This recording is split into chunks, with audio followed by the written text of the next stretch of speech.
So let's start with habit number 1, which is to set goals.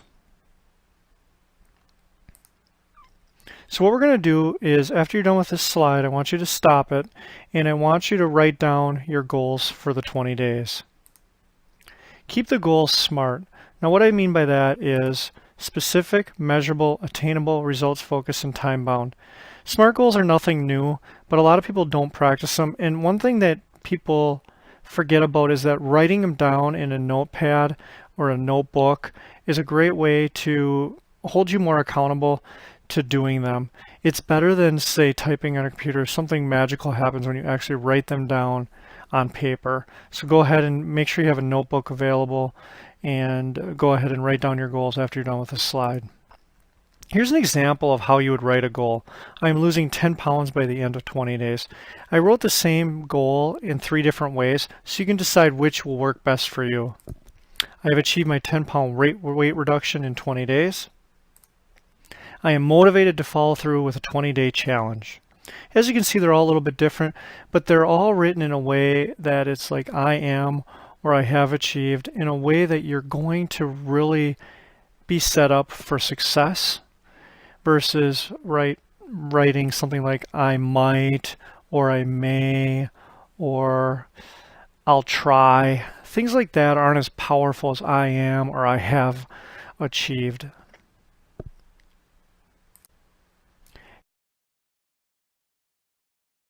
Habit 2, track your food. Now, I'm not going to make this something that you have to do all the time, but most people haven't done it for a long time, or they've never done it. And if that's the case, either way, I want you to track your food for just 1 or 2 days, or look back and track 1 or 2 days that you've done in the past, if you can remember what you've eaten. Do 1 typical day. Add up protein, carbs, fats, and calories. One caveat with doing 1 typical day is you don't want to go ahead and change everything now. That kind of defeats the purpose and the awareness of doing this the second habit in the first place. Be aware of the changes that need to be made.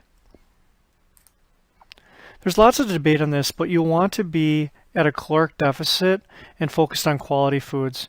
And you don't want to be at too much of a caloric deficit for too long, because what will happen is you'll end up not having the energy that you need.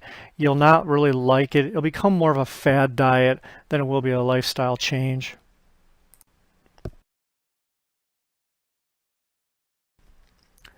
Habit 3, choose your food plan. One thing that I've done for you is I've added some bonus materials, and in one of the bonus materials you're going to see 101 different options for you to choose, and you're going to want to choose the option that is going to be best for you. If you want quick results, then choose an option that's going to give you quick results. If you want results that are going to be more sustaining, then don't do something that's as extreme. And that's up to you. How you want to do it is totally your challenge, and it's your journey, so you focus on the one that's going to work best for you. But do choose one and stick with it. So I already talked about that. Focus on what you can do, not what you can't do or unwilling to do, or something that's just not going to fit into your lifestyle. For example, I myself am not a vegetarian or vegan. It would not fit into my lifestyle.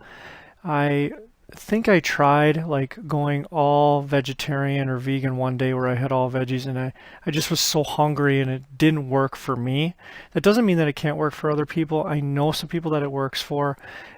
It also isn't part of my moral compass where I feel that it's okay to eat meat. So you have to choose for you what's going to work best. Challenge yourself, but do not emotionally beat yourself up. Too many times people focus on what they haven't done. Again, going back to the last statement, what they haven't done versus what they have done. So, for example, if you would say that you've only lost 5 pounds, like it's a bad thing. Or no, say instead, I'm so happy that I lost 5 pounds. So you're going to have a 20-day plan. You want to believe in yourself.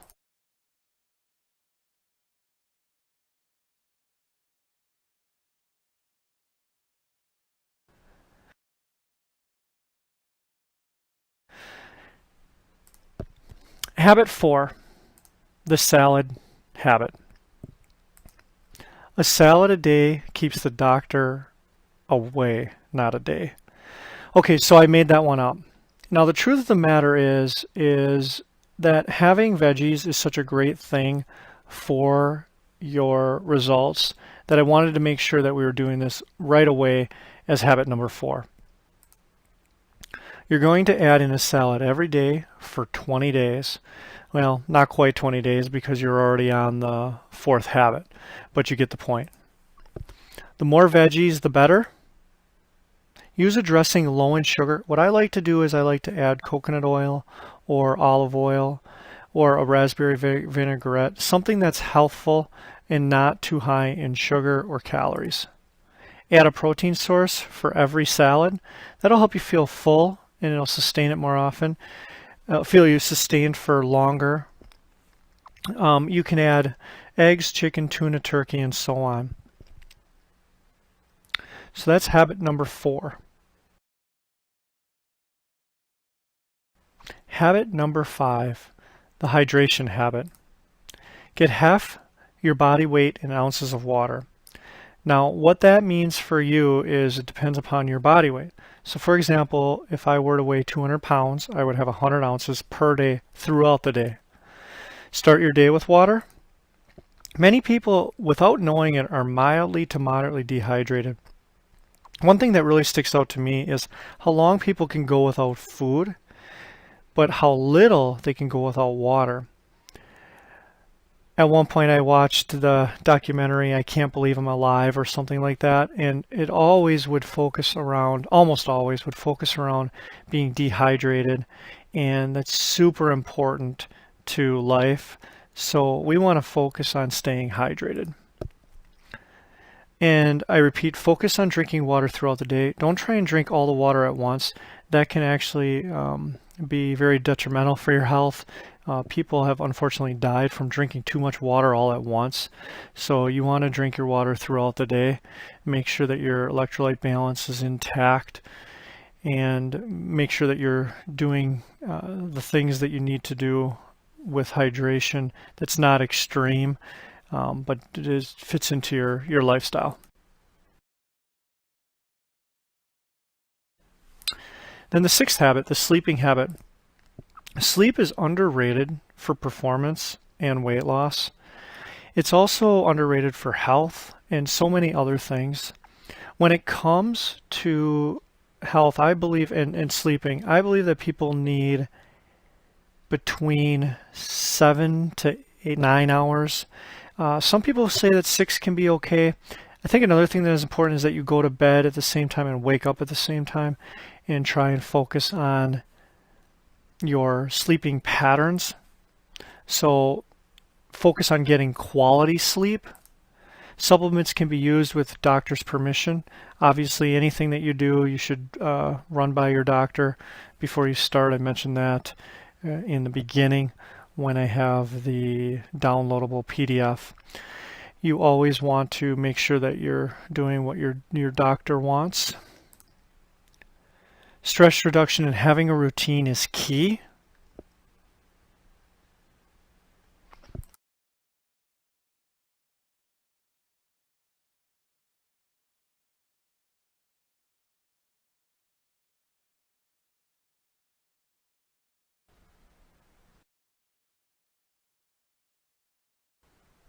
Habit 7. Limit or eliminate alcohol. Finish the program with little to no alcohol. I didn't want to do this right away in case this was something that you wanted to do while you were still starting out with the program. But now we want to get down to limiting or eliminating the alcohol. Clients change this one thing with me and they lose weight, whether it's reduction or elimination completely. Alcohol does not help with weight loss. If you do drink, try to find the lowest calorie beverages.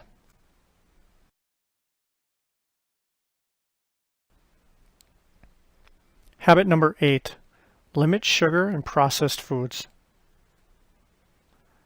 Reducing refined and processed foods is one of the best things you can do for long-term results. limit your added sugar, focus on veggies for your carbohydrates. Some examples of things that you want to limit are cereals, baked goods, most breads, candy, fruit juices, and sodas. These are all examples of foods to stay away from.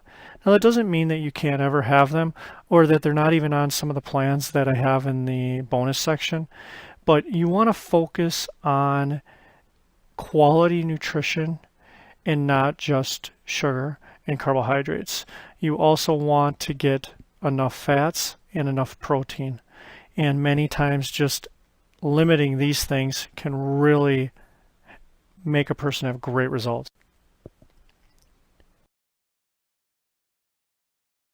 Habit number 9, increase activity. Start with walking or simple exercise. Focus on keeping it low key to start. I see too many people come January 1st and they just go crazy. They go to the gym for hours on end, and they wear themselves down, they wear themselves out, and they just aren't able to keep up with it. And the point is they almost feel like they failed, but there's no way that a person can exercise a ton, especially if their lifestyle doesn't support that. And it's not how much you exercise, it's how well. If possible, hire a personal trainer. Get a pedometer to track your steps. You want to shoot for about 10,000 steps a day. There are other ways to get around this though, but you can also get the devices that you can purchase, online or in stores that are like the Fitbit and things of that nature, but you don't necessarily have to. Keep it simple and focus on your progress. In the bonus section, I have 10 easy exercises for you to try if you'd like. I highly recommend these if you want to start an exercise program that's real simple. You don't need to do anything crazy, 5-10 minutes, 2 to 3 times a week, and you can always increase. But many times people start off with way too much, and they're just, again, they wear themselves down. They actually make themselves worse off than if they hadn't done anything or gradually done something. Finally, focus on doing what you can just a few times a week, like I mentioned before.